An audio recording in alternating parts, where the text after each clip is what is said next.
Assalamualaikum warahmatullahi wabarakatuh. Sampurasun. Bertemu lagi dengan saya Alfi Ramdan, peserta Laskar CPNS Kabupaten Purwakarta Gelombang 10 tahun 2021. Pada kesempatan kali ini saya akan menyampaikan resume tentang Whole of Government atau WOG. WOG adalah sebuah pendekatan penyelenggaraan pemerintah yang menyatukan upaya-upaya kolaborasi pemerintahan dari keseluruhan sektor dalam ruang lingkup koordinasi yang lebih luas guna mencapai tujuan pembangunan kebijakan, manajemen program, dan pelayanan publik. Mengapa perlu WOG?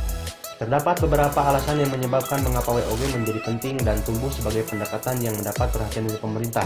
Yang pertama, adanya faktor-faktor eksternal seperti dorongan publik dalam mewujudkan integrasi kebijakan, program pembangunan, dan pelayanan agar terciptanya penyelenggara pemerintahan yang baik.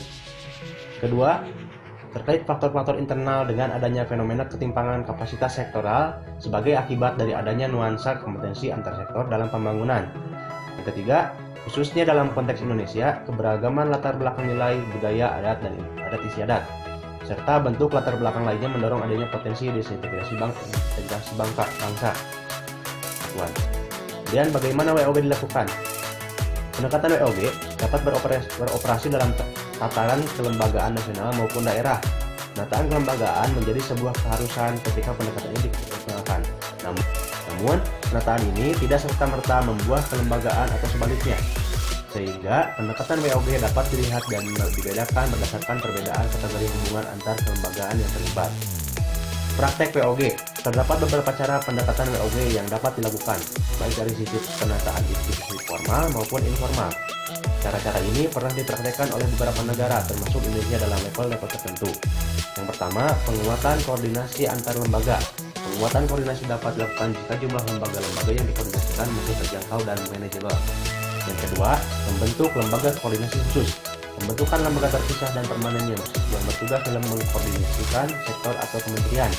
Yang ketiga, membentuk gugus tugas. Pembentukan gugus tugas biasanya menjadi salah satu cara agar sumber daya yang terlibat dalam koordinasi tersebut dicabut sementara dari lingkungan formalnya untuk berkonsentrasi dalam proses koordinasi tadi. Yang keempat, koalisi sosial. Bentuk informal dari penyatuan koordinasi antar sektor atau lembaga tanpa perlu membentuk pelembagaan khusus dalam koordinasi ini. Kemudian tantangan dalam praktek WOG. Yang pertama, kapasitas SDM dan institusi, nilai dan budaya organisasi. Yang ketiga, kepemimpinan. Praktek WOG dalam pelayanan publik dilakukan dengan menyatukan seluruh sektor yang terkait dengan pelayanan publik. Jenis-jenis publik yang dikenal yang dapat didekati oleh pendekatan WOG adalah: 1. Pelayanan yang bersifat administratif. Yang kedua, pelayanan jasa. Yang ketiga, pelayanan barang. Yang keempat, pelayanan regulatif.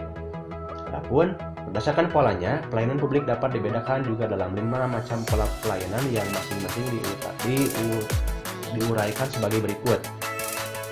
Yang pertama, pola pelayanan teknis fungsional. Yang kedua, pola pelayanan satu atap. Yang ketiga, pola pelayanan satu pintu. Yang keempat, pola pelayanan terpusat. Dan yang kelima, pola pelayanan elektronik.